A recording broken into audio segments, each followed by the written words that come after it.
Saat gempa bumi terjadi, kita harus tetap tenang dan melindungi diri. Kita berada di dalam ruangan, kita harus lakukan drop cover and hold on, yaitu merunduk di dalam meja dan melindungi kepala dan jauhi kaca dan benda-benda yang jatuh. Saat gempa bumi berhenti, lakukan jalur evakuasi dengan tertib melalui jalur evakuasi, jangan menggunakan lift dan menuju titik kumpul dengan yang aman. Kesiapan dan pengetahuan sangat penting saat gempa bumi terjadi dan kita bisa selamat.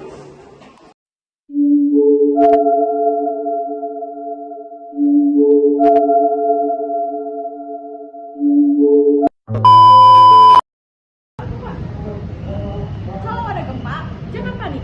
Mari pelajari dan praktikkan teknik berlindung. Saat gempa, ingat 3 hal ini ya. Drop, merunduk. Cover, berlindung. Hold on, berpegangan.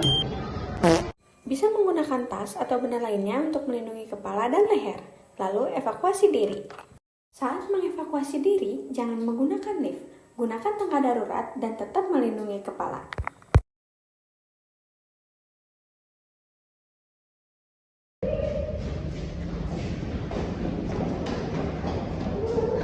Jaga jarak dari material atau bangunan yang mudah roboh. Setelah gempa, tetap berada di tempat yang terbuka. Jauhi kawasan pantai untuk menghindari dari potensi tsunami. Jangan lupa update informasi dari media sosial.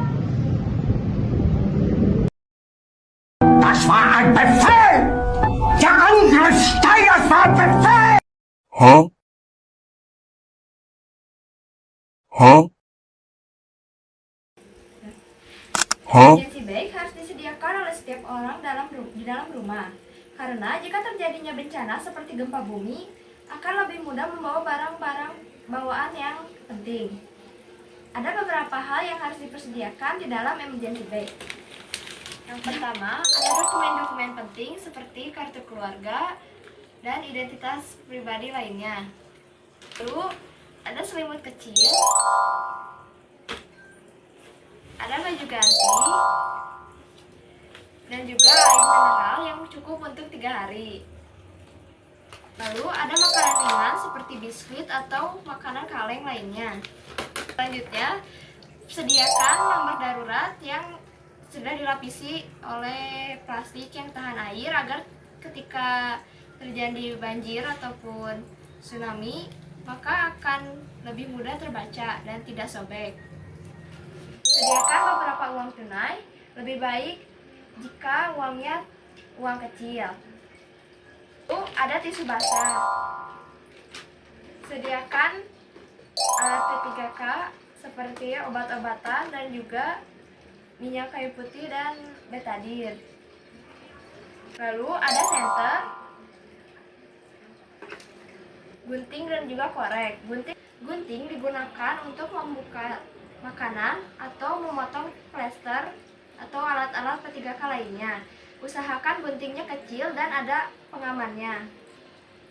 Kita juga memerlukan korek karena korek digunakan untuk ketika kita membutuhkan penerangan, maka korek akan digunakan. Tapi harus digunakan secara hati-hati. Lalu ada beberapa hal lainnya seperti jas hujan, peluit. Hal itu juga dibutuhkan untuk ketersediaan emergency bag. Emergency bag harus dilakukan pengecekan rutin selama 3 bulan sekali. Simpan emergency bag di dekat pintu keluar agar memudahkan ketika kita mengambil emergency bag ketika ada keadaan darurat.